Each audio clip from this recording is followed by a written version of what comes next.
আল্লাহ পাক রব্বুল আলামিন এই দুনিয়ার মধ্যে অনেক মানুষকে ক্ষমতা দিয়েছেন, অনেক মানুষকে বাদশাহের জীবন যাপন দিয়েছেন।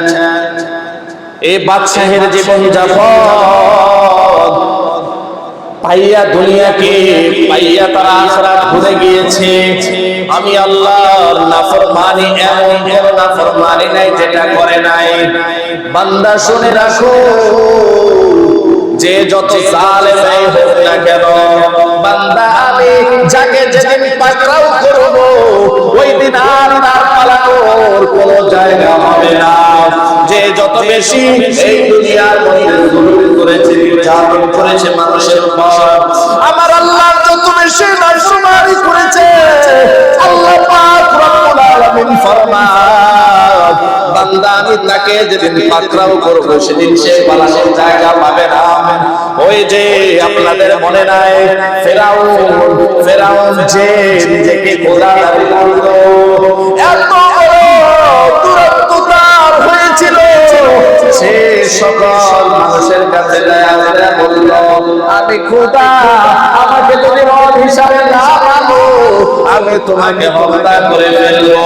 সে হাজার হাজার মানুষদেরকে হত্যা করে ফেলছে। ভাইরা বন্ধুরা আমার, ওই ফেরাউনকে আল্লাহ পাক একাধারে 40 বছর একটা সর্দিও দেয় নাই, একটু অসুস্থতাও দেয় নাই, ছাড় দিয়েছে, ছেড়ে দেয় নাই। আল্লাহ পাক বলেন বান্দা আমি ছাড় দেই, ছেড়ে দেই না। যে যত বেশি নাফরমানি করবে, যে যত বেশি জালিয়াতি করবে দুনিয়ার মধ্যে, যে যত বেশি জুলুম করবে, আমি আল্লাহ পাক ছাড় দেই যাতে করে বান্দা আমার কাছে ফিরে আসে, যাতে করে বান্দা ভালো হয়ে যায়, কারণ নাই গুলো নিজে নিজে শুধরায় নেয়। এই কারণে আমি আল্লাহ সময় দেই যাতে করে সময়ের ভিতরে আমার আল্লাহর কাছে ফিরে আসে। যারা এই সময় পাওয়ার পরেও নিজের সংশোধন না করতে পারে, নিজেকে ইসলাহ না করতে পারে, আমার আল্লাহ পাক বলেন আমি সময় দিয়েছি যাতে করে সময়কে তুমি গনিমত মনে করে সংশোধন হতে পারো। না না, যদি তুমি সংশোধন হতে না পারো, সংশোধন যদি না হয়, তাহলে আমি আল্লাহ কি করবো জানো নে?